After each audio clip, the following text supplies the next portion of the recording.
여러분 안녕하십니까? 더불어민주당 이재명 예비후보가 국회와 대통령 집무실의 세종시 완전 이전을 추진하겠다며 행정수도 완성을 공약으로 내놨습니다. 민주당 내 경쟁자인 김경수, 김동연 두 예비후보도 방법과 시점은 다르지만 큰 틀에는 이견이 없는 상황인데요. 이번 대선에 가장 큰 정책적 화두로 떠오른 행정수도 완성 이슈를 민주당이 선점하며 치고 나온 모양새입니다. 첫 소식 정상빈 기자가 보도합니다. 대전을 찾은 더불어민주당 이재명 예비후보가 이번 대선 첫 지방 맞춤형 공약으로 세종 행정수도를 꺼내들었습니다. 집권하면 임기 안에 국회 세종의사당과 대통령 세종집무실을 건립하겠다고 공약한 겁니다. 국토 균형 발전 그리고 수도권 집중 문제를 해결하는 것은 대한민국의 미래를 위해서 반드시 필요한 일입니다. 현재 국회와 대통령실 일부만 이전이 추진되고 있는데 사회적 합의를 전제로 두 기관을 사실상 옮긴다는 청사진도 제시했습니다. 또 대전을 과학 수도로 만들고 충청을 첨단 산업벨트로 키우겠다고도 덧붙였습니다. 민주당 내 다른 주자들도 세종 행정수도 큰 그림에는 이견이 없습니다. 고향인 충북 음성 친형집에 머물며 첫 지방 행보에 나선 김동연 후보는 당선 즉시 세종 근무를 약속했습니다. 대통령실은 바로 선거 끝난 다음 날 옮겨서 근무할 수 있도록 하겠고 당연히 국회는 빠른 시간 내 이전을 할 것입니다. 대법원과 대검찰청 등 사법기관은 충북 청주로 이전하겠다며 차별화도 시도했습니다. 노무현의 지방분권 정책 계승을 강조하며 세종에서 대권 도전을 선언했던 김경수 후보도 대통령은 장관들과 국정을 논의해야 한다며 거듭 집무실 세종 이전을 강조했습니다. 최대한 빠른 시일 내에 서울과 세종에 동시 집무실을 마련하고 행정수도를 이전하는 것이 맞다 이렇게 생각합니다. 민주당 권역별 경선이 충청에서 시작되면서 새 후보가 나란히 충청권 표심에 호소하며 세종 행정도시 공약이 급부상했습니다. 특히 용산 대통령실을 계속 써야 할지 쟁점이 될 수밖에 없는 대선 본선까지 민주당이 지방분권 이슈를 선점한 셈입니다. 대통령 파면으로 치러지는 짧은 대선, 세종시 행정수도가 주요 쟁점 중 하나로 떠오르게 됐습니다. MBC 뉴스 정상빈입니다. 이런 가운데 이재명 후보의 각을 세우는 데 집중하고 있는 국민의힘 대권 주자들도 행정수도 완성이라는 이 후보의 공약엔 뚜렷하게 반대를 못하고 있습니다. 윤석열 전 대통령을 상징하는 용산 대통령실로 가고 싶진 않고 세종 이전에 반대하기도 어려워서 헌법 개정 정도만 얘기하며 사실상 이재명 표 공약에 끌려가는 모양새인데요. 김민형 기자의 보도입니다.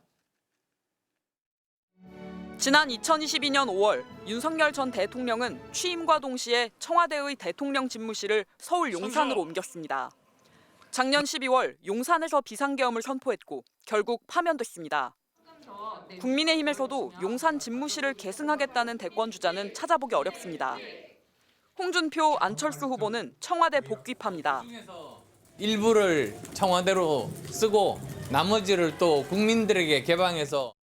한동훈 양향자 후보는 일단 용산 집무실을 쓸 수밖에 없지만 다른 곳을 구할 때까지 임시로 쓰는 걸 전제로 하고 있습니다. 그럼 용산으로 안 들어갈 겁니까?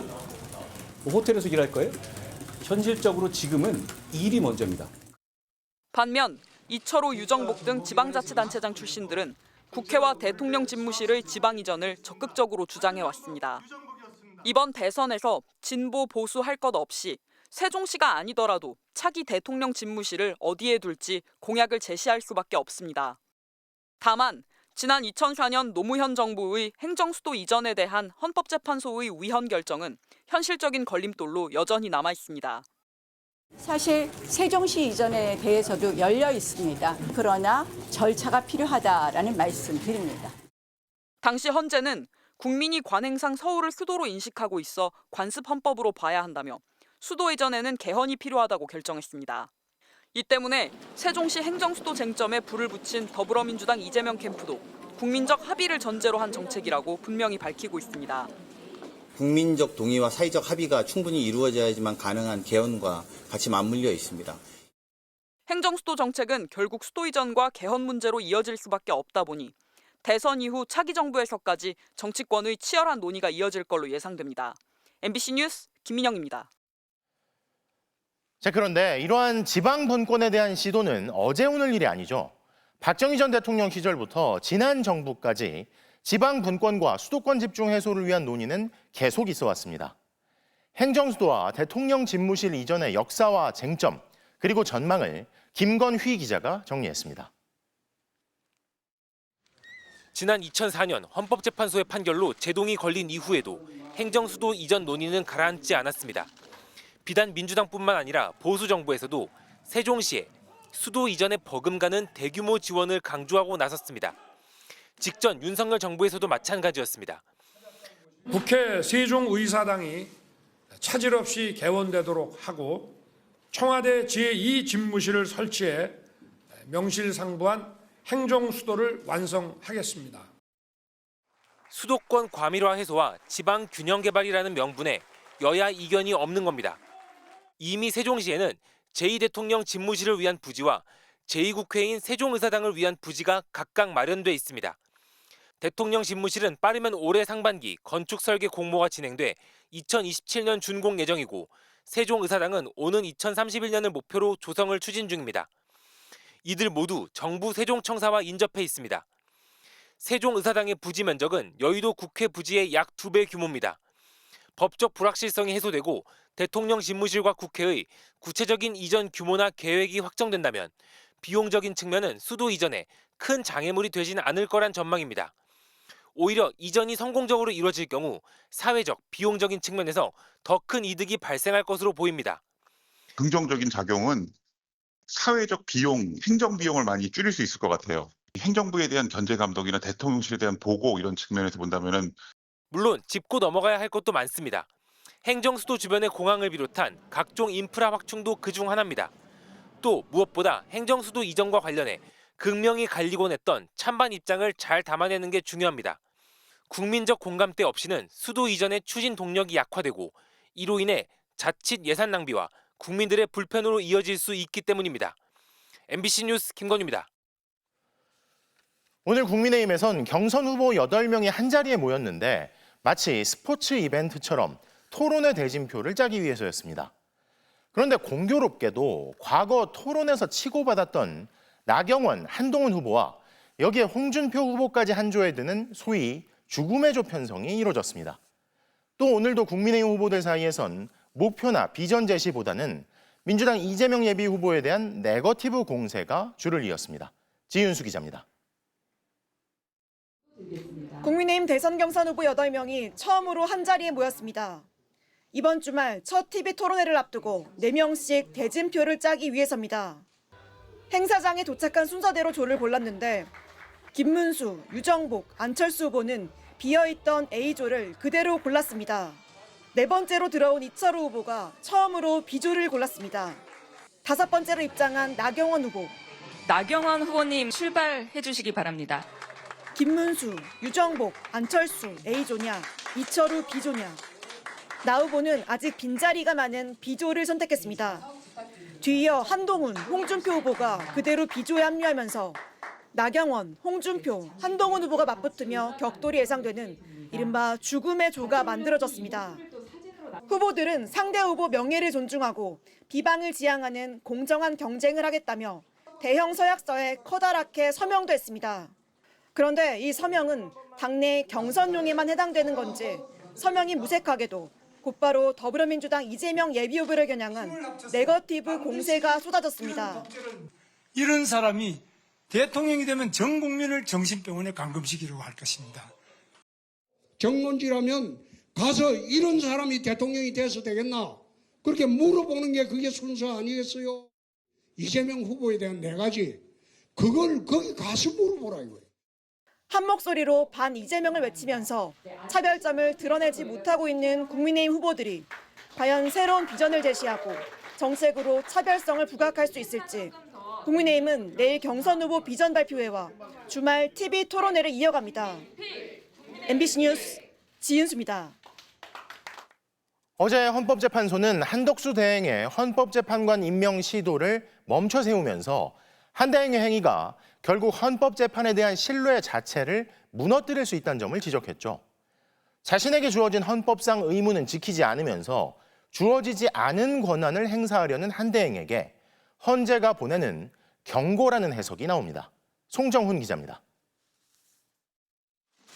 지난해 12월 한덕수 권한대행은 국회가 헌법재판관 3명을 선출하더라도 임명하지 않겠다면서 이런 이유를 댔습니다. 헌법기관 임명을 포함한 대통령의 중대한 고유 권한 행사는 자제하라는 것이 우리 헌법과 법률에 담긴 일관된 정신입니다. 그런데 넉 달 뒤 한 대행은 말을 뒤집었습니다. 대통령 몫으로 돼 있는 재판관 2명을 지명한 겁니다. 국회 추천목 재판관 후보자들에 대한 형식적 임명권은 권한대행이란 이유로 거부해놓고 실질적 인사권인 대통령 몫에 대한 지명권은 권한대행인데도 행사하는 이중적 행태를 보인 겁니다. 이유도 모순적이었습니다.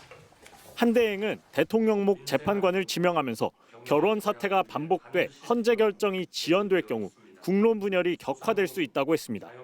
그런데 넉 달 전 한 대행이 국회 추천목 임명을 거부할 때 상황이 더 심각했습니다.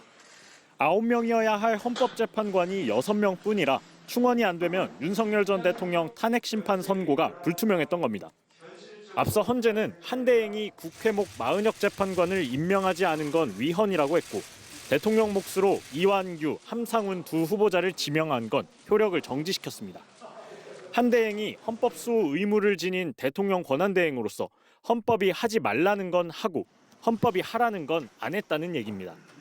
파면된 윤석열 전 대통령의 측근이자 내란 방조 혐의로 수사를 받는 이완규 법제처장을 재판관으로 지명하면서 다른 정치적 의도가 있다고도 의심받았습니다. 이번 결정은 헌재가 한 대행에게 보내는 경고라는 해석이 나왔습니다. 한덕수 국무총리가 대행이 해서는 안 되는 대통령의 권한을 재판관 임명 시도 외에도 여러 가지를 마음대로 행사하려는 것을 저지하려는 의도가 있었던 게 아닌가. 가처분을 신청한 김정환 변호사는 헌법이 고장나고 많이 아픈 상황이라며 헌재가 지금처럼 제 역할을 다하면서 혼란을 하나하나 바로잡아야 한다고 했습니다. MBC 뉴스 송정훈입니다. 월권으로 헌법재판관을 기습 지명했다가 헌재에 저지당한 한덕수 대행은 오늘 공식 일정이 있었지만 관련 입장을 밝히지 않았습니다. 한 대행의 계획이 좌절되자 국민의힘 안에선 한덕수 차출론을 외치던 목소리가 잦아드는 모양새입니다. 공윤선 기자입니다. 한덕수 대통령 권한대행 총리는 오는 10월 경주에서 열리는 APEC 정상회의 준비를 위한 회의를 주재했습니다. 2번, 3번 점검하면서 한치의 오차도 없도록 만전을 기해 주시기 바랍니다. 헌법재판소가 자신의 헌법재판관 지명 효력을 정지한 데 대해선 아무런 언급도 없었습니다. 앞서 한 총리가 잇따라 광주와 울산 산업 현장을 찾은 뒤 결시가동을 돕거나 선행을 베풀어온 식당을 격려한 걸 두고 사실상 대권 행보란 지적도 이어졌지만 총리실은 지방에 내려갈 때면 미담이 있는 곳을 찾아다녔다고 반박하며 확대 해석을 경계했습니다. 헌재 결정으로 한덕수 차출론을 띄워온 국민의힘은 머쓱해졌습니다. 한 총리와 단일화 가능성을 숨기지 않았던 김문수 후보도 말을 아꼈습니다. 카메라가 이제 권한대행한테 조금 많이 비춰지는 것도 사실인데 우리 경선을 하여튼 많이 비춰주시고. 한덕수 추대론을 이끌어온 박수영 의원, 대선 출마 촉구 입장문까지 내놓았던 성일종 의원은 아무 입장도 밝히지 않았습니다. 진보 진영 정당들은 대통령 노름이 아닌 권한대행 일에 전념하라. 공정하게 대선을 관리해야 할 총리가 출마설을 피우지 말고 자중하라고 목소리를 높였습니다. 헌법을 무시하고 목에 힘주고 대통령 행세를 하고 월권과 알박기 인사를 하고 국회를 피해 선거운동을 다니고 노역의 대통령병 중증입니다. 민주당은 다만 헌재가 2번이나 한 총리의 정치 행위가 위헌이라고 결정한 만큼 당장 탄핵 소추에 나서진 않겠다고 밝혔습니다. 한 여론조사에 따르면 국민 3명 중 2명은 한 대행의 대선 출마가 바람직하지 않다고 답했습니다. MBC 뉴스 공윤선입니다. 대통령 윤석열을 파면한다.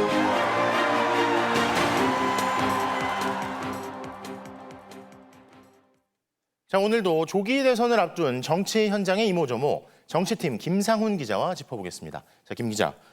네. 첫 소식은 뭔가요? 이게 김문수 후보가 또 턱걸이를 했습니까? 네, 김문수 후보가 직접 자신의 턱걸이 실력에 대해 언급을 했는데 네. 인터뷰 도중에 나이의 질문에 대한 답변이었습니다. 네. 그 발언부터 한번 들어보시죠. 최고령이시다 보니까 그렇습니다. 네, 고령 리스크가 있다 이런 일각의 평가도 있는데요. 저하고 그러면 턱걸이 시합을 한번 해보자. 후보 전부 나와서 턱걸이 많이 하는 사람을 대통령으로 뽑아보자. 국회에서 대정부 질문 기다리는 중에 제가 하도 답답해서 나와서 잠깐 바람 쐬는 겁니다. 네, 말씀하신 것처럼 이미 김 후보는 지난 2월 고용노동부 장관 때도 턱걸이 영상이 화제가 된 적이 있는데 최근 편의점 아르바이트생으로 변신한 한 영상에선 생수병 묶음을 아령 삼아서 운동을 하고 또 팔씨름까지 하는 모습도 선보였습니다. 턱걸이하고 팔씨름하고 아령 삼아서 운동하고. 자, 70대 중반의 나이가 약점이라는 지적이 있는데 문제가 없다. 이런 걸 보여주려는 거군요. 네, 맞습니다. 김 후보는 1951년생, 그러니까 올해 74살로 가장 어린 대권주자, 40살의 개혁신당 이준석 후보와는 34살이나 차이가 납니다. 참고로 대부분 후보들은 50대, 60대입니다. 자, 다음 소식은 뭘까요? 자, 다음 소식은 1분짜리 출사표에서 성격이 드러난다. 뭐 이런 얘기인가요? 네, 국민의힘 경선 후보 8명이 이렇게 한자리에 모여서 출마의 변을 발표를 했습니다. 제한 시간이 1분이었는데요. 그 시간을 잘 지킨 후보에게 토론 지명권을 주는 게임이었습니다. 그 상황부터 한번 보시죠. 네. 반드시 이기겠습니다. 막아내겠습니다. 감사합니다.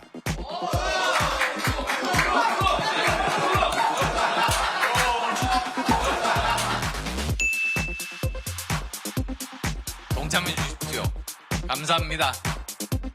시가 지났다고 감점하는 거 아니죠? 국민에게 물어보고자 합니다. 안녕하십니까? 우리 국민의 힘이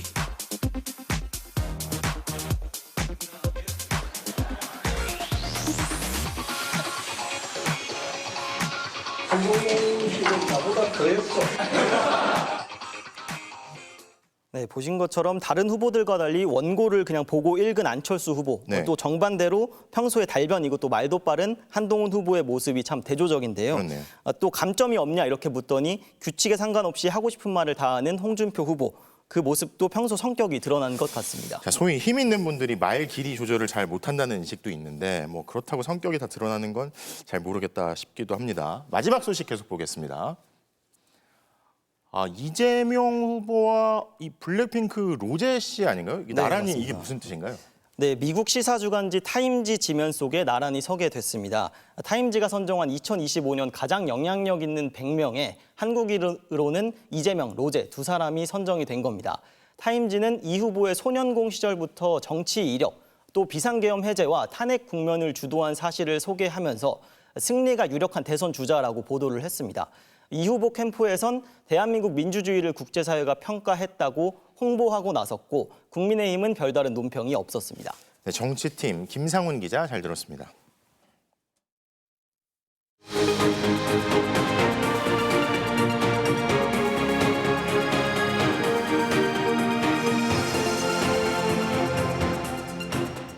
내란 우두머리 혐의로 재판에 넘겨진 윤석열 전 대통령이 법정 내 피고인석에 앉은 모습이 언론을 통해 공개됩니다. 첫 공판 촬영을 불허했던 재판부가 이번에는 국민의 알 권리 등을 종합적으로 고려했다며 언론사들의 촬영을 허가한 건데요. 지하주차장 출입을 계속 허용할지는 내일 결정하겠다고 했습니다. 윤상문 기자입니다. 윤석열 전 대통령 내란 우두머리 혐의 사건 재판부가 법정 촬영을 허가했습니다. 다음 주 월요일 두 번째 공판이 대상입니다. 사전에 허가된 언론사들만 재판 시작 전까지 촬영할 수 있습니다. 윤 전 대통령이 법정에 들어와 피고인석에 앉는 모습을 전 국민이 볼 수 있게 된 겁니다. 다만 생중계는 허용하지 않았습니다. 재판부는 국민적 관심도와 알 권리, 피고인의 법익 등을 종합적으로 고려했다고 이유를 설명했습니다. 앞서 첫 공판 때는 재판부가 촬영 신청을 받아들이지 않아 특혜 논란이 일기도 했습니다. 전두환, 노태우, 박근혜, 이명박 등 전직 대통령들은 모두 법정 촬영이 허용됐는데 윤 전 대통령만 예외로 둔 겁니다. 윤 전 대통령 사건 재판부는 신청서가 너무 늦게 접수돼 피고인 의견을 묻지 못해서였다고 해명했는데 재차 신청서가 들어오자 이틀 만에 허가한 겁니다. 지난 첫 공판 때 윤 전 대통령은 다른 피고인들과 달리 이곳 지하 주차장을 통해 법정에 비공개로 들어가면서 형평성 논란이 일었습니다. 법원은 다음 재판 때도 경호처 요청대로 지하 출입을 허용할지 내일 결정하겠다고 밝혔습니다. MBC 뉴스 윤상문입니다. 이상민 전 행정안전부 장관의 언론사 단전 단수 문건을 수사하는 경찰이 실제 그 문건이 있었다는 대통령 집무실 CCTV 압수수색을 시도했지만 경호처 반발로 또 실패했는데요.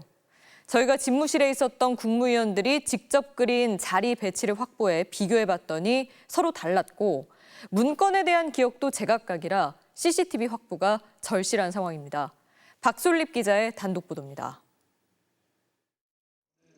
윤석열 전 대통령 취임 첫날, 용산 대통령실 집무실 모습입니다. 지난해 12월 3일 계엄 선포 당일 저녁 8시 40분쯤 윤 전 대통령과 국무위원 몇 명이 이 원탁에 앉았습니다.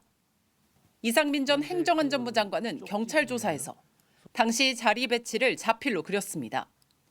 윤 전 대통령이 중앙에 그 왼쪽으로 자신과 외교부 장관이 앉았다고 했습니다. 윤 전 대통령 오른쪽으로는 국방장관은 서 있었고 법무부 장관, 국정원장 순으로 앉았다고 했습니다. 그런데 조태열 외교부 장관의 기억은 다릅니다.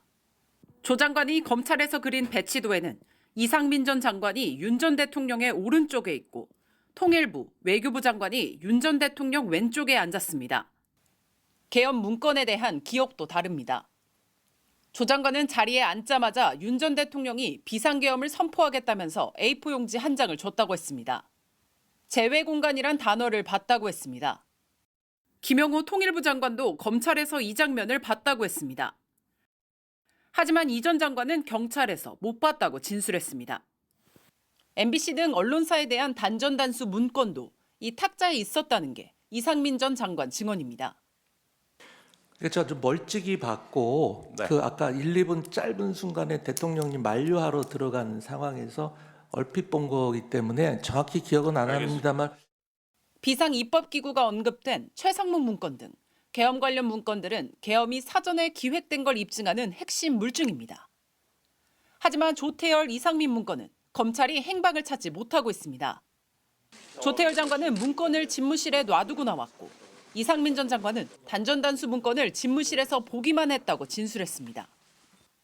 집무실 CCTV가 문건의 정체를 확인할 사실상 유일한 방법이지만 경호처는 또 압수수색 집행을 가로막았습니다.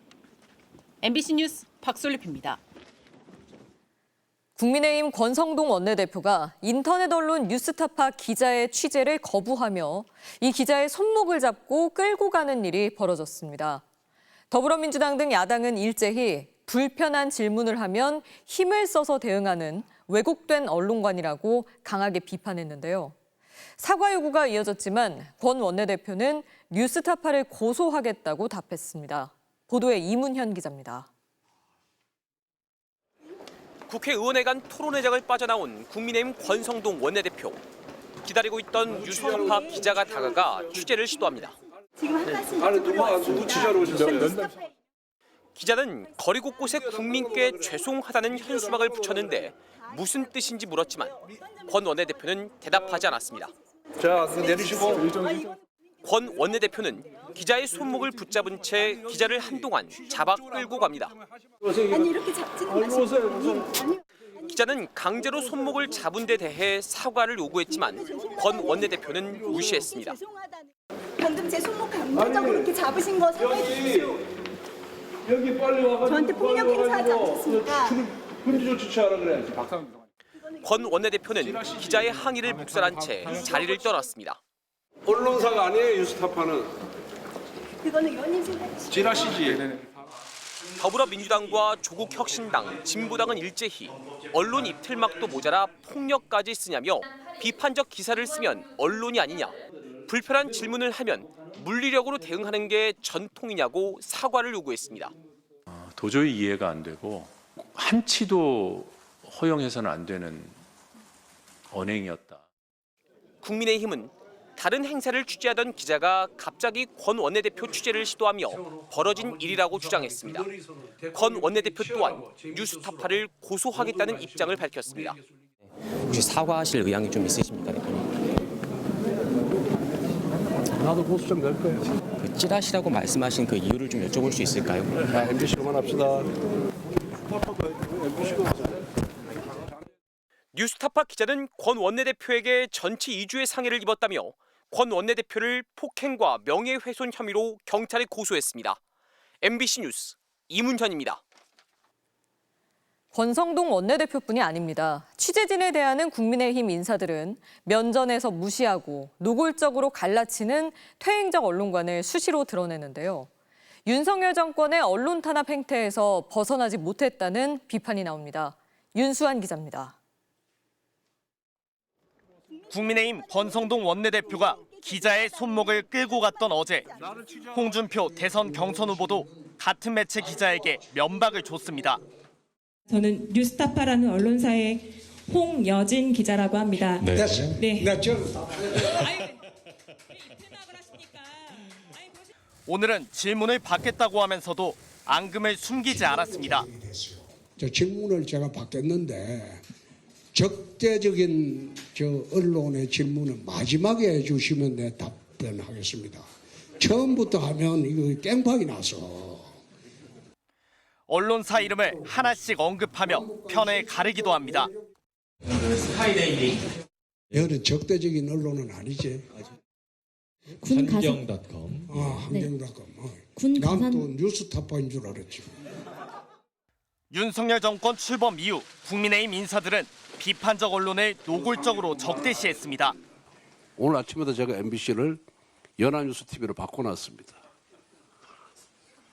왜 편향적인 방송을 좋아하는지 이해할 수가 없습니다. 규모가 작은 언론사에겐 지라시라는 듯 모멸적 표현으로 역공을 폈습니다. 3년 전 대선을 앞둔 국민의힘의 경선 후보도 그랬습니다. 뉴스타파나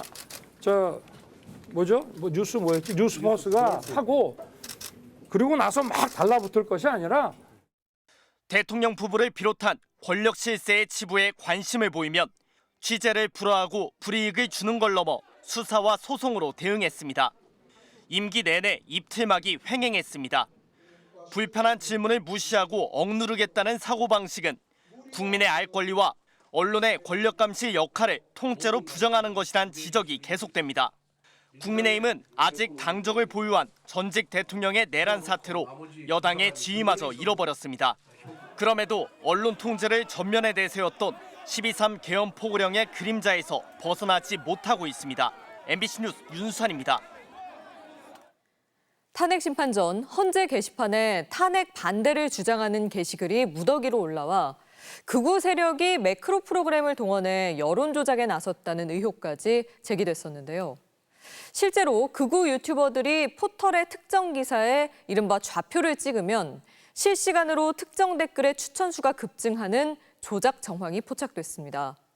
댓글 수를 제한하는 포털의 대책도 무용지물이었습니다. 변윤재 기자가 단독 보도합니다.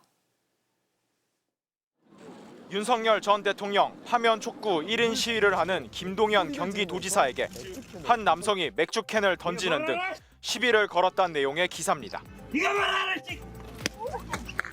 고소해야 한다라거나 윤석열 정부의 잼버리, 엑스포 등 실정을 지적하는 댓글이 상단에 올라와 있습니다. 그런데 이런 댓글에 갑자기 비추천이 늘어나기 시작합니다. 5분도 안 돼 갑자기 공수처를 해체하겠다는 댓글이 올라오더니 1분 사이 추천수가 100개를 넘어갑니다. 곧이어 간첩 세력의 쿠데타라며 중국 공산당을 뜻하는 CCP 아웃이란 댓글도 상단으로 진입합니다.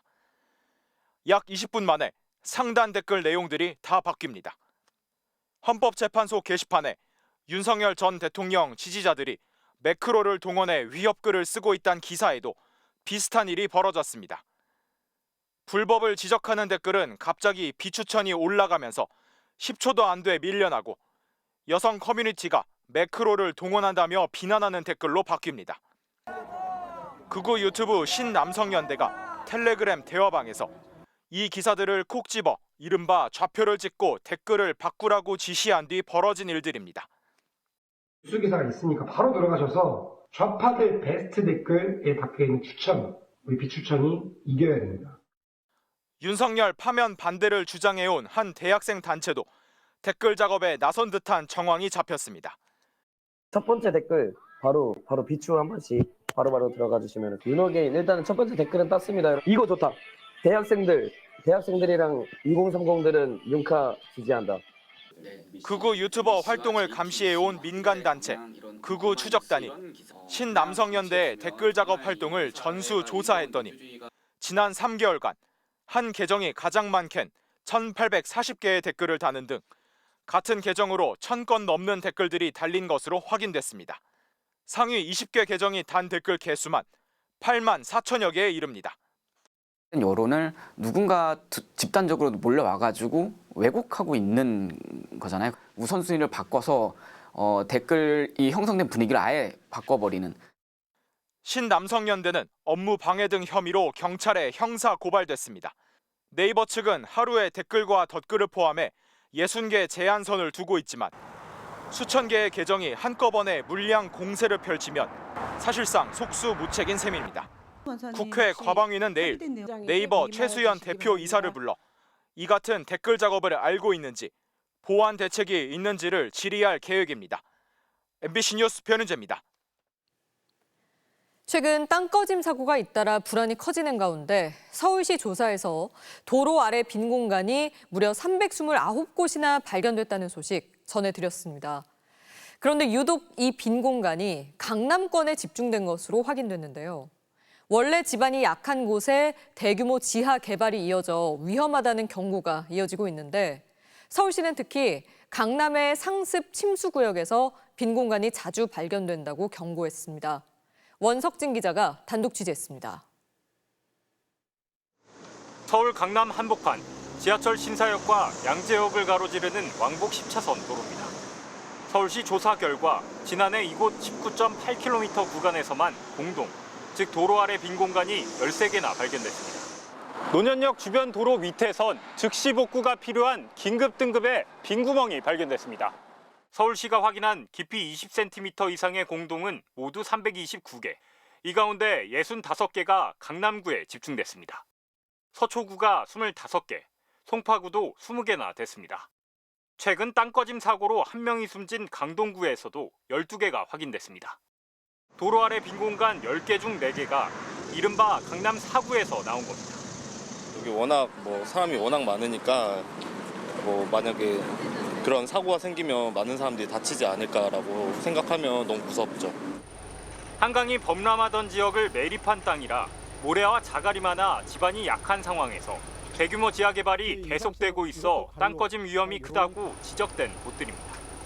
싱크홀이 발생하려면 자연적인 요건, 충족층이 잘 발달되어 있는 거하고 지하수가 잘 발달되어 있으면 일단은 싱크홀이 발생할 가능성이 있는 지역이에요.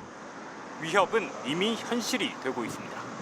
지난 2015년부터 올해 3월까지 서울에 발생한 234건의 집안 침하 중에서 강남구가 28건, 송파구가 24건으로 가장 많았습니다. 강동구는 12건, 서초구는 6건이었습니다. 서울시는 특히 강남 지역의 저지대, 상습 침수 구역일수록 도로 아래 빈 공간이 자주 발견된다고 지적했습니다. 도로 아래 구멍이 나 있는 곳에 집중호우로 물까지 넘치면 약해진 도로가 무너질 위험이 더 커질 수밖에 없습니다. 서울시는 상하수도 노후화와 대규모 굴착공사 관리 미흡, 공사로 인한 지하수위 저감, 그리고 지하매설물 파손에 따른 토사 유출 등을 공동 발생 이유로 꼽았습니다. 강남구는 지난해 서울시의 언주로 6.7km 구간과 선릉로 6.3km 구간을 집안 침하 사고 발생 빈도가 높다며 고위험 지역으로 선정해 보고했습니다. 하지만 서초구와 송파구, 강동구는 단 한 곳도 보고하지 않았습니다. 서울시는 발견된 공동 329곳 중 247곳은 발견 즉시 채움제를 주입해 복구했고 나머지 82곳도 12월까지 굴착 복구를 마쳤다고 밝혔습니다. MBC 뉴스 원석진입니다. 서울시는 땅속 빈 공간의 위치를 담은 보고서를 만들고도 홈페이지에 올리지 않았습니다. 또 서울 전역의 땅 꺼짐 위험도를 구분해 둔 지도도 만들었는데 역시 공개하지 않고 있습니다. 불필요한 오해를 일으킬 수 있다는 등의 이유를 들었는데 정작 서울시도 내부 보고서엔 위험 정보를 공개한 해외 사례를 직접 치켜 세운 사실이 MBC 취재 결과 확인됐습니다. 서울시가 걱정하는 불필요한 오해라는 건 대체 뭘까요? 강은 기자가 단독 취재했습니다. 서울시는 지난해 6달간 시내 도로 1,930km를 조사해 집안 침하 특별점검 공동조사 용역 최종 보고서를 만들었습니다. 그리고 이를 참고로 땅 꺼짐 위험도를 5등급으로 나눈 우선 정비구역도를 작성했습니다. 하지만 내부 참고용 자료로 불필요한 오해를 일으킬 수 있다며 공개하지 않았습니다. 민간 기업이 작성한 점검 보고서 역시 MBC가 정보 공개를 청구하자 서울 도서관에서 열람할 수 있다고 안내했을 뿐 홈페이지 등 어디에도 알리지 않았습니다. 이것들이 공개가 됐을 때 그 불필요한 어떤 우려를 자아낼 수 있다라는 식으로 비공개를 하고 있는 건데 그거야말로 좀 시민들을 무시하는 행태라고 생각을 하고요. 하지만 정작 서울시도 해외 사례를 들어 땅 꺼짐 위험을 공개할 필요가 있다는 취지의 문건을 작성한 사실이 확인됐습니다. 서울시 산하기술연구원이 작성한 2023년 지하 안전관리계획 수립 용역 보고서입니다. 미국 지질조사국에서는 집안 침하 위험 가능성에 대한 교육 자료를 제공하고 가능성이 높은 지역은 위치도 공개하고 있다며 미국의 싱크홀 위험 지역까지 소개했습니다. 일본 환경성이 공개한 집안 침하 측정 자료와 지도는 물론 영국 지질조사국에선 잠재적 위험 가능성을 공공에 제공하고 있다며 3차원 모형까지 덧붙였습니다. 땅 꺼짐 위험 가능성을 시민과 공유한 해외 여러 나라들을 치켜 세우면서 스스로 작성한 집안 침하 관련 정보는 감추고 있는 셈입니다.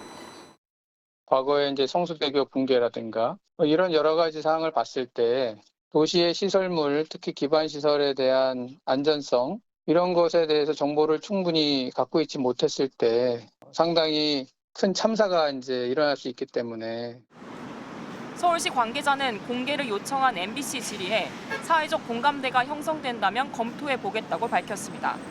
국가와 지방자치단체는 안전에 관한 정보를 적극적으로 공개해야 하며 누구든지 이를 편리하게 이용할 수 있도록 하여야 한다. 재난 및 안전관리 기본법이 규정한 책무입니다. MBC 뉴스 강은입니다. 경북의 대형 산불은 진화됐지만 여전히 마음을 놓을 수 없는 상황이라 공무원들이 봄철 산불 조심 기간 비상근무를 하고 있는데요.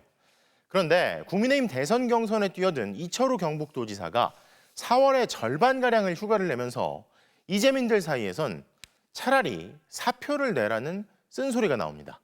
이도훈 기자입니다. 경북 의성에서 발생해 5개 시군에 휩쓸며 27명의 인명피해를 내고 1조 1,000여 원에 이르는 피해액을 남긴 경북 북부 산불. 최악의 산불이 진화된 지 보름도 안 된 지난 9일, 이철우 경북도지사는 대선 출마를 선언했습니다.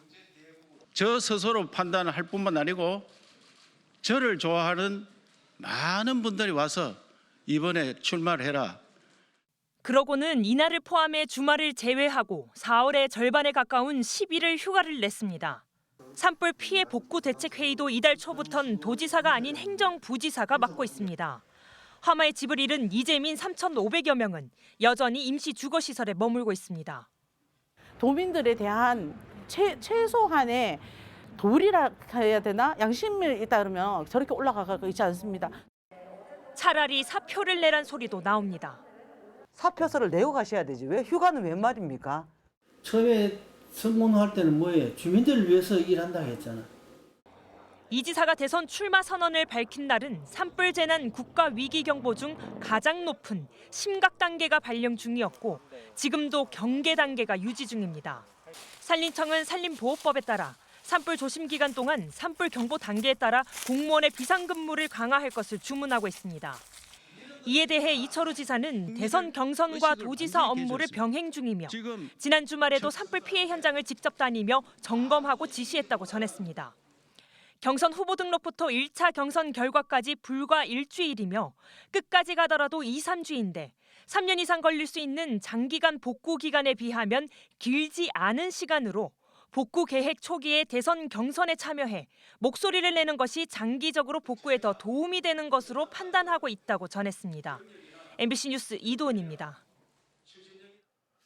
지난 1년간 국민의 생명을 담보로 잡고 의료 시스템 붕괴를 목도하면서도 강행했던 윤석열 정부의 의대 증원이 1년 만에 결국 없던 일로 돌아갈 전망입니다.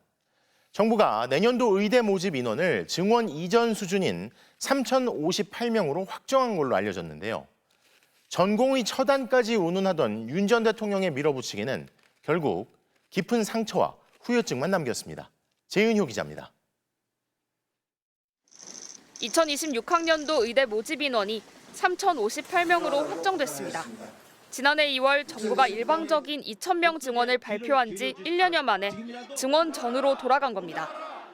의대생들의 수업 복귀율은 평균 25.9%. 당초 정부가 정원 동결의 조건으로 제시했던 정상 수업 가능 수준이 아닌데도 스스로 세운 원칙마저 깨뜨린 겁니다. 정부는 그러나 의학교육 정상화가 시급하다는 대학 총장들의 건의를 받아들인 거라며 책임을 회피했습니다. 전원 복귀가 되지 않은 상황이지만 정부가 이 3,058명을 좀 확정을 해주면 그러면 최대한 또 현장에 노력을 하시겠다. 정부는 현장의 의견을 계속 존중해야 된다고. 그러면서도 2,000명 증원은 과학적 근거에 따른 거란 기존 입장을 굽히지 않으며 바뀐 건 내년도 모집 인원일 뿐 법에 명시된 의대 정원은 5,058명 그대로라고 강조했습니다. 하지만 의대 모집 인원 동결 발표에 환자단체 연합회는 대국민 사기로 의료개혁의 근본적인 방향을 뒤집는 배신행위라고 강도 높게 비판했습니다. 의료인력 수급을 담당하는 보건복지부도 원칙을 바꾸게 된 걸 안타깝게 생각한다며 유감을 나타냈습니다. 사실상 정부가 백기를 들었지만 의대생들이 돌아올지는 미지수입니다. 일부 대학은 집단 유급으로 3개 학년이 함께 수업을 들을 경우 26학번에게 수강 신청 우선권을 줄 거라며 복귀를 압박하고 있습니다. 트리플링이 일어난다면 26학번을 최우선적으로 줄 것이다. 피해를 가장 많이 보는 학생이 24, 25학번이 될 건데 이런 학생들은 빨리 학교를 복귀해라. 2027학년도 이후 의대 정원은 독립심의기구인 의료인력 수급 추계위원회에서 결정합니다. 그러나 추계위원회 절반 이상이 의료계 추천 인사로 구성되는 만큼 증원 규모와 속도를 합의하는 과정에 진통이 불가피할 전망입니다. MBC 뉴스 재은유입니다. 국내 최대 신문용지 제작사의 공장에서 작업 중이던 직원 3명이 온몸에 심각한 화상을 입는 사고가 발생했습니다. 최고 350도까지 뜨거워진 재가 쏟아졌다는데요. 정자영 기자가 취재했습니다. 국내 최대 규모의 신문용지 제작사인 전주페이퍼 전주공장. 오늘 오전 7시 반쯤 종이를 만들고 남은 부산물을 말리는 기계 안에 있던 뜨거운 재가 바깥으로 쏟아졌습니다. 이 사고로 고열과 고압의 재, 즉 슬러지에 노출된 직원 3명이 충청권에 있는 화상 전문 병원으로 옮겨졌습니다. 직원들을 덮친 재는 건조 과정에서 최고 350도에 이르는 걸로 알려졌습니다. 다친 이들은 지난 2021년에 입사한 20대 직원 2명과 2016년에 입사한 30대 직원 1명으로 평소에도 해당 건조 기계를 다뤄왔습니다. 전주페이퍼는 기계 작동에 문제가 생겨 직원들이 확인하던 중 사고가 난 것 같다며 가스 분출이나 폭발 사고는 아니라고 밝혔습니다. 운전 중 이상이 발생해가지고 원인을 파악하려고 하면 이제 그거를 보통 열어서 보나 봐요. 하지만 작업자들이 사고 당시 방열복을 착용하고 있었는지, 건조기 문 개방 시 안전 수칙이 제대로 지켜졌는지 등에 대해서는 밝히지 않고 있습니다. 고용노동부는 작업 중지 명령을 내린 뒤 현장 조사를 시작했습니다. 좀 조사 중인 상황이라서 하고 있거든요. 저희가 말씀드릴 수 있는 게 화상을 입은 직원들은 생명에 지장은 없는 것으로 알려졌지만 응급 환자 위급 최상위 1, 2단계에 이르는 중증 화상을 입은 만큼 심각한 후유증이 우려되는 상태입니다. 경찰과 노동당국은 사고 경위 조사 후 전주페이퍼의 중대재해처벌법 적용 여부를 검토할 예정입니다. MBC 뉴스 정자영입니다.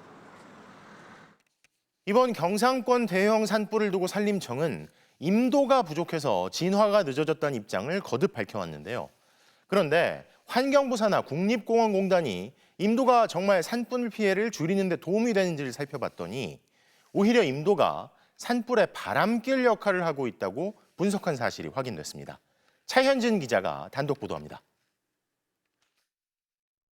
역대 최악의 산불로 꼽히게 된 이번 경상권 산불.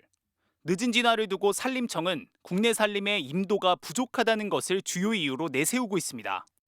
산불 현장은 해발 900m의 높은 봉우리에 위치하여 접근을 위한 임도가 없고 이전에도 산림청은 산불 피해가 반복될 때마다 임도를 더 만들어야 한다고 주장해왔습니다.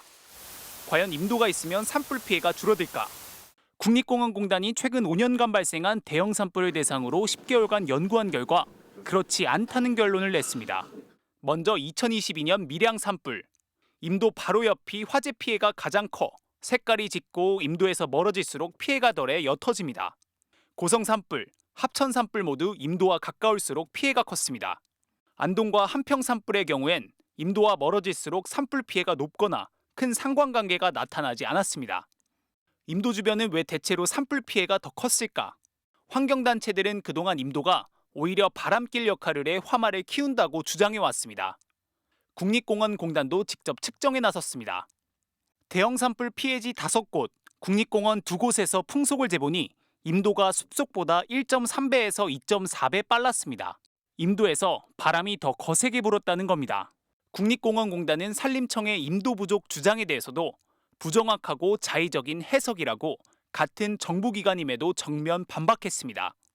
산림청이 비교 대상으로 삼은 오스트리아나 일본 등의 임도 기준이 우리나라랑 다르다는 겁니다. 통일된 기준을 적용하면 오히려 임도 밀도는 한국이 가장 높게 나타납니다. 현재 국내 총 임도 길이는 2만여 킬로미터. 최근 10년간 매년 745킬로미터씩 신설되고 있습니다. 작년 예산만 2,500억 원이 넘습니다. 공단 측은 산림청이 생태 보존이 목적인 국립공원 내에도 임도 설치를 요구하고 있다며 이번 조사의 배경을 밝혔습니다. 국립공원은 생태계 최후의 보로입니다. 그래서 임도를 설치하는 것은 이제 산림을 파괴하고 자연 생태계를 파괴하는 이런 현상이 일어나기 때문에 임도 설치는 최소화돼야 된다고. 산림청은 산불이 대형화되고 있는 상황에서 국립공원에도 적정 수준의 임도를 개설하는 정책은 필요하다고 밝혔습니다. MBC 뉴스 차현진입니다. 항공기 내 보조 배터리로 인한 화재가 잇따르자 정부는 배터리를 비닐팩에 담아 직접 소지하도록 관련 지침을 강화했는데요. 그런데 실험해보니 비닐팩은 화재 방지에는 별다른 효과가 없는 것으로 나타났습니다. 그럼 보조 배터리 화재는 어떻게 해야 막을 수 있는지 정혜인 기자가 취재했습니다. 지난 1월 이륙 준비 중이던 여객기에서 불이 나 170여 명이 급히 탈출했던 에어부산 화재. 화재 원인은 당시 기내 짐칸에 있던 휴대용 보조 배터리가 유력한 것으로 조사됐습니다. 이후 보조 배터리를 비닐팩에 담아 직접 소지하도록 지침이 강화됐습니다. 그렇다면 비닐팩은 보조 배터리 화재를 막을 수 있을까? 보조 배터리를 비닐팩에 담아 과충전 상태로 만들어봤습니다. 조금 지나 연기가 솟아오르더니 불길에 휩싸입니다. 비닐팩은 화재를 막기는커녕 불쏘시개가 됐습니다. 실제 실험에 쓰인 비닐팩인데요. 화재를 빨리 알아챌 수는 있었지만 불이 번지는 건 막지 못해 이렇게 새까맣게 타버렸습니다.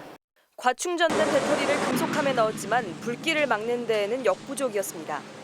국과수는 내부 합선 때문에 화재가 발생했다고 그러는데 국토부는 외부 합선을 막아서 보조 배터리에 의한 화재를 막겠다고 주장합니다. 전문가들은 보조 배터리 화재를 막기 위해선 충전율을 낮추는 게 중요하다고 말합니다. 실제로 충전율 0%인 보조 배터리는 외부 압력을 가했더니 이상이 없었는데 40%에서는 가스가 새어나오고 충전율 99%에서는 가스가 뿜어져 나오더니 녹아내렸습니다. 휴대용 보조 배터리는 일단 그 KC 인증 받은 제품을 사용할 필요가 있고요. 그 과충전에 의해서 화재 위험이 있기 때문에 밤새 충전하는 건 피할 필요가 있습니다. 정부는 보조 배터리 화재 예방을 위한 효과적인 대책을 이달 안에 발표할 방침입니다. MBC 뉴스 정혜인입니다. 미중 관세 전쟁의 영향이 실생활에서 드러나고 있습니다.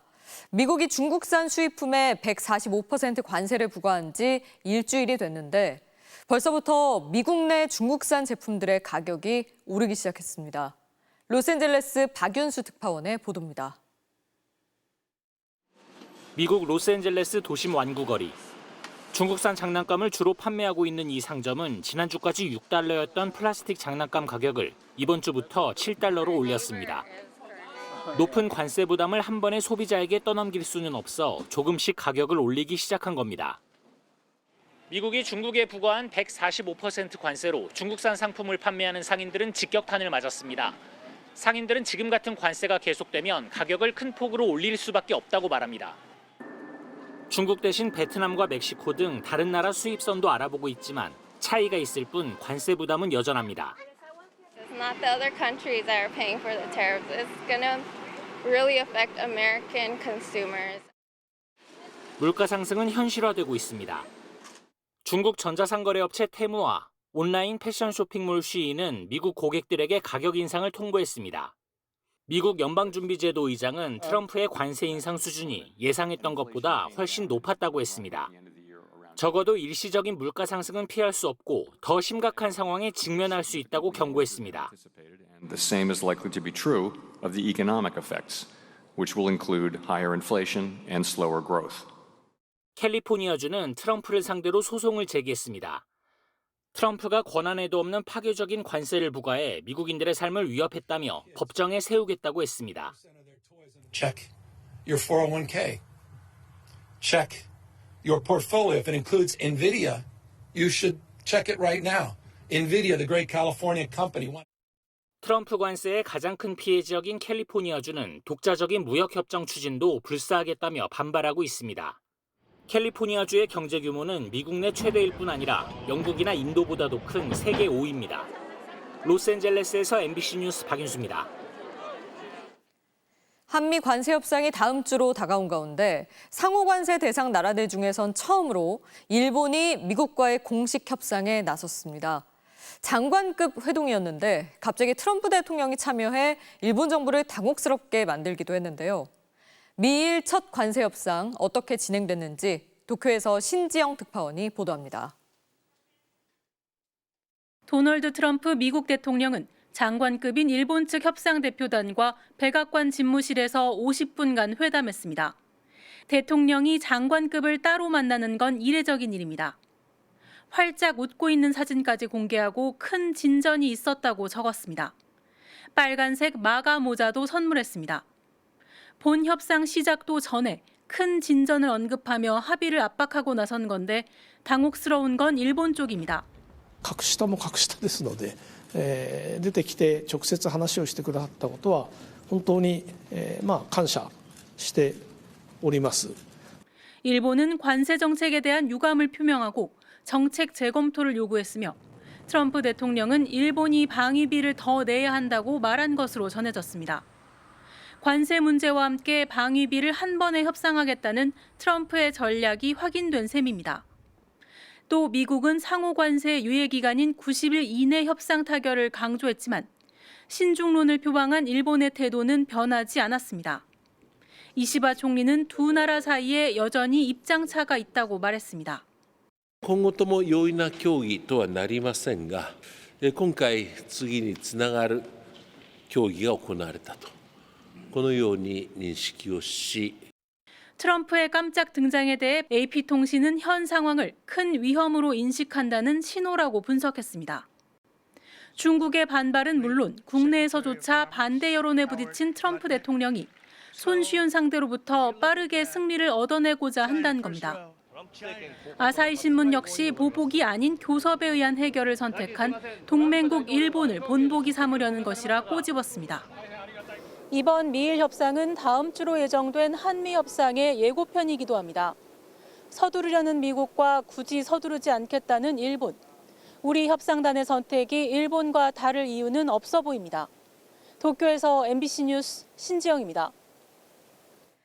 감사원이 문재인 정부가 4년 동안 집값 통계를 100번 넘게 조작했다는 감사 결과를 내놨습니다. 이미 지난 2023년 문재인 정부 인사들을 무더기로 검찰에 수사 의뢰해놓고서도 1년 반이나 지나 사실상 재탕 수준의 최종 결과를 내놓은 건데요. 더불어민주당은 대선을 앞둔 시점에 명백한 정치 감사 결과를 돌연 내놨다며 반발했습니다. 김지인 기자입니다. 문재인 정부 시절인 지난 2019년 6월 한국부동산원은 당시 4주차 서울 집값이 변동이 없다고 공표했습니다. 그러자 8월 국토교통부 고위 관계자들이 당시 김학규 한국부동산 원장에게 원장님 사표 내시죠라고 한 데 이어 정부의 부동산 정책과 당시는 맞지 않는다라고 말했다는 게 감사원의 감사 결과입니다. 서울 집값이 떨어진 것처럼 발표해달라는 국토부 요구를 듣지 않았다는 겁니다. 감사원은 청와대와 국토부가 지난 2018년부터 2021년까지 공표되지 않은 집값 통계를 미리 제공받아 102차례 조작했다고 최종 발표했습니다. 부동산원이 12번이나 멈춰달라고 요청했지만 통계를 이른바 마사지한다며 조작을 이어갔다는 게 감사원 판단입니다. 국토부에서 낮출한다, 낮추자, 폭주를 한다, 갑질 시전, 최근엔 대놓고 조작한다 등 부동산원 직원들의 대화방 대화도 근거로 제시했습니다. 또 문재인 정부가 소득주도 성장 성과를 강조하려고 2017, 2018년 소득과 고용 통계도 가중치를 조정해 조작했다고도 덧붙였습니다. 더불어민주당은 대선을 앞두고 명백한 정치 감사 결과를 내놨다고 반발했습니다. 한낱 얄팍한 감사원의 감사권이라고 하는 칼날로 공무원들에 대해서 이런 조치를 가하는 것은 정말 무도한 짓이고 이미 2023년 9월 중간 감사 결과를 발표하며 문재인 정부 인사들을 대거 수사 의뢰하고선 1년 반 지나 일부 건수만 늘어난 감사 결과를 다시 최종 발표했기 때문입니다. 감사원은 문재인 전 대통령의 관여 정황은 확인하지 못했습니다.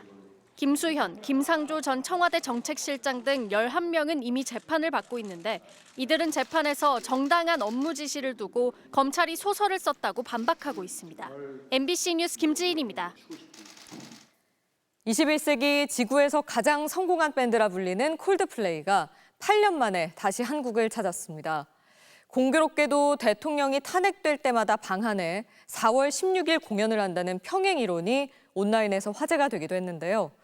혁명의 노래라고도 불리는 대표곡 비발라비다는 5만 관객의 떼창으로 공연장에 울려 퍼졌습니다. 임소정 기자입니다.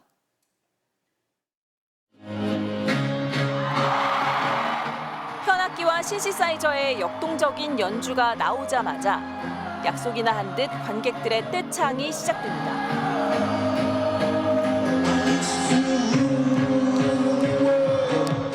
2008년 발매된 콜드플레이의 비바 라비다.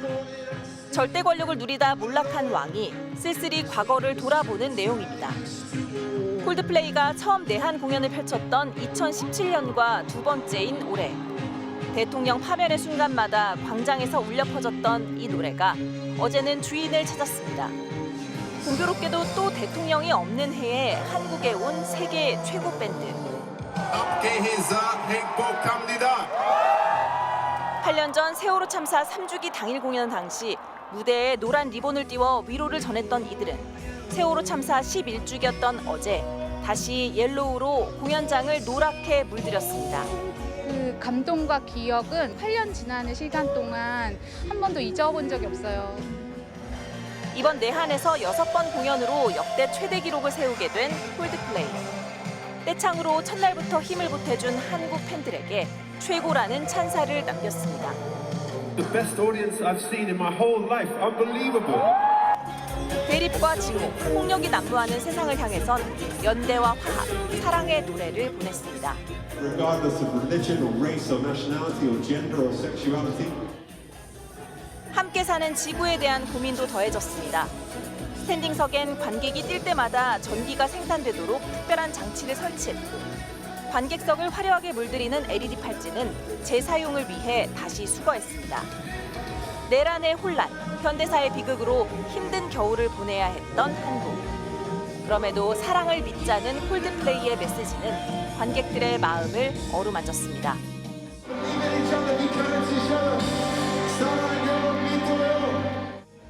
MBC 뉴스 임소정입니다. 올 시즌 KBO 리그에 또 한 명의 젊은 마무리 투수가 등장했습니다. 1점 차 상황을 즐긴다는 당찬 자세로 한화의 상승세를 뒷받침하고 있는 김서현 선수를 박재용 기자가 만나봤습니다. 데뷔 3년차 김서현은 요즘 말 그대로 물이 올랐습니다. 최고 구속 158km의 강속구에 알고도 못 치는 슬라이더, 때론 혀를 찌르는 고속 체인지업까지. 지금 빠른 것만 보고 들어왔거든요. 지금 웃잖아요. 올 시즌 11경기에서 단 4안타만 내주고 무실점. 4차례 세이브 중 3번을 한점차 상황에서 따낸 강심장의 면모로 한화의 고질적인 약점이던 마무리 문제를 완전히 해결했습니다. 재밌는 거는 뭐 1점 차이긴 하지만은 재미보다는 또 진지하게 해야 된다는 생각이 좀 커가지고 어느 세이브 상황이든 다 즐거운 것 같습니다. 메이저리그 대표 강속구 투수 채프먼을 떠올리게 하는 범상치 않은 세리머니를 펼치면서도 마운드에서 안정적인 투구를 이어가는 건 자신을 인정해준 코칭 스태프 덕분입니다. 다른 건 신경 쓰지 말고 너 할 거를 가장 중요시 해라라는 말에 제가 할 수 있는 기량을 다 뽐내라는 뜻인가? KT 박영현, 두산 김태견과 어깨를 나란히 하며 젊은 마무리 전성시대를 열고 있는 김서현.